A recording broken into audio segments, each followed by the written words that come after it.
Nous recevons Arthur qui est actuellement élève étudiant en classe préparatoire ATS au lycée Hippolyte.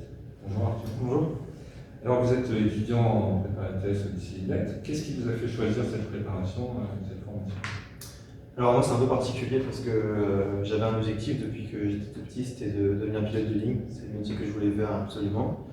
Donc après un bac S plutôt réussi, avant de partir dans cette formation, je me suis dit que j'allais faire un DUT. C'était assez théorique, c'était entre la classe prépa et le BTS, ça m'allait bien, donc j'ai fait un DUT en mesure physique qui s'est assez bien passé. Et puis une fois ce DUT terminé, j'étais prêt, sauf que la crise du Covid est arrivée et a détruit tout espoir de trouver un travail dans cette filière-là. Donc j'avais un petit peu prévu le coup, j'avais mis des écoles d'ingénieurs, mais plutôt haut de gamme et qui n'étaient pas faciles à intégrer, mais vu que je pensais pas forcément y aller, ça ne posait pas de problème.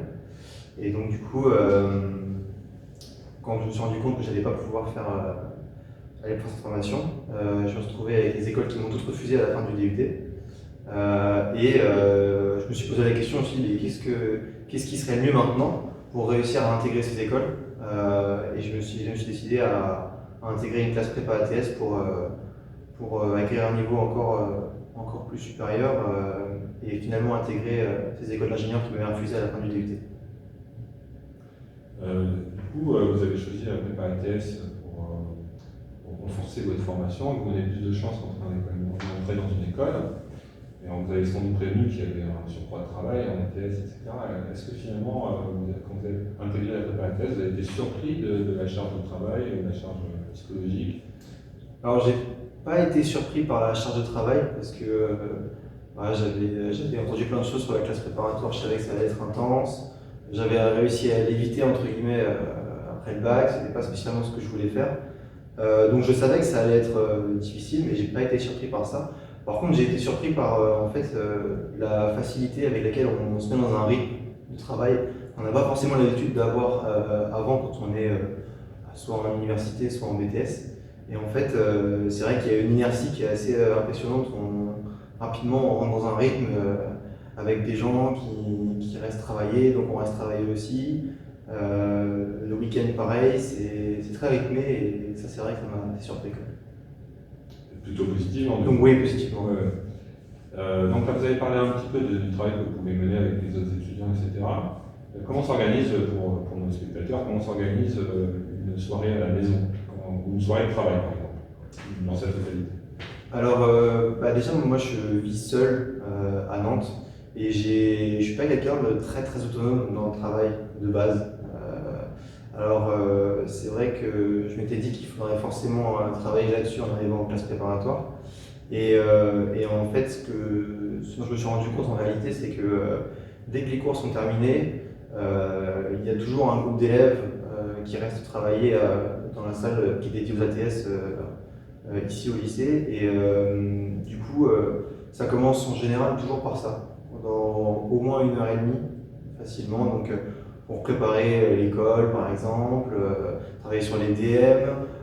Mais c'est toujours assez orienté exercice et mise en commun avec tout le monde de la manière de traiter les exercices. Et après, une fois que je rentre chez moi, du coup, la partie révision du cours, ça je le fais plutôt tout seul, et plutôt le week-end, parce que c'est vrai qu'après avoir travaillé le soir en groupe et qu'on a entre guillemets bouclé le travail qu'il fallait faire, sauf quand il y a un contrôle de prévu bientôt, je ne retravaille pas forcément le cours tout le temps, mais plutôt le week-end, le soir. D'accord, très bien. Et ça se passe plutôt bien, c'est une méthode de travail qui donne... Ça fonctionne, pour l'instant ça fonctionne.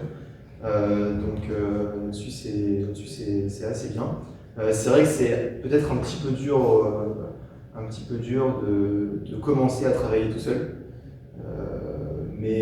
En fait, on s'y fait assez facilement à force. C'est un peu comme un muscle, quoi. Et à force de le faire, ça se passe bien. Est-ce que vous avez fait des sacrifices pour réussir à intégrer la thèse? Est-ce que vous avez dû faire des choses que vous avez arrêté de faire des choses?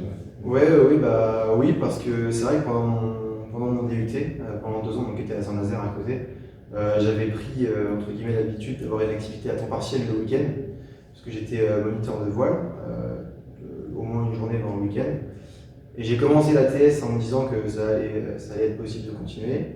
Et je me suis vite rendu compte qu'en fait, en continuant au mois de septembre, les week-ends passaient à une vitesse affolante et c'était fatigant en plus, donc c'était pas viable. Donc j'ai décidé d'arrêter pendant un an cette activité-là.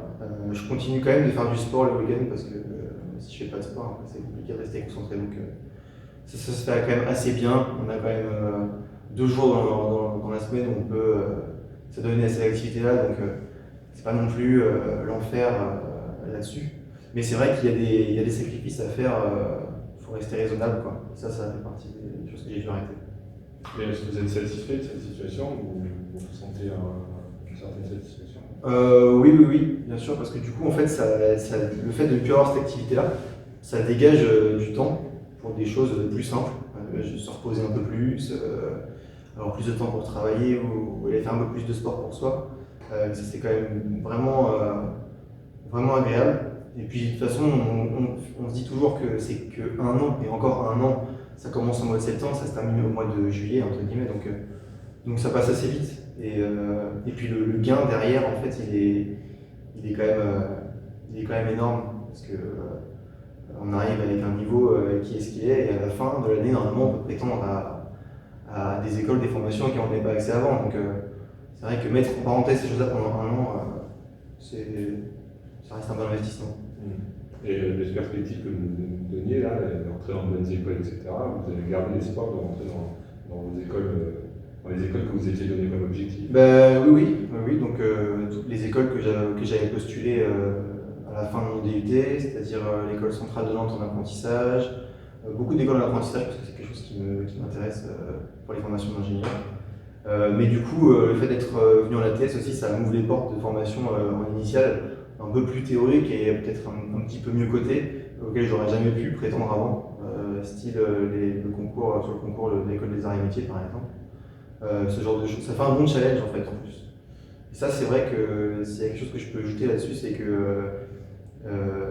j'avais pas un esprit très compétiteur à l'école, du moins. Et en fait, là, le fait d'être maintenant en classe prépa et d'avoir un petit peu, je sais pas comment dire, mais l'idée que c'est possible, et qu'il faut juste travailler un petit peu pour y arriver et qu'on peut atteindre des choses qu'on pensait pas imaginables, c'est vrai que c'est très motivant. Et donc, je continue sur cette lancée-là jusqu'à la fin de l'année.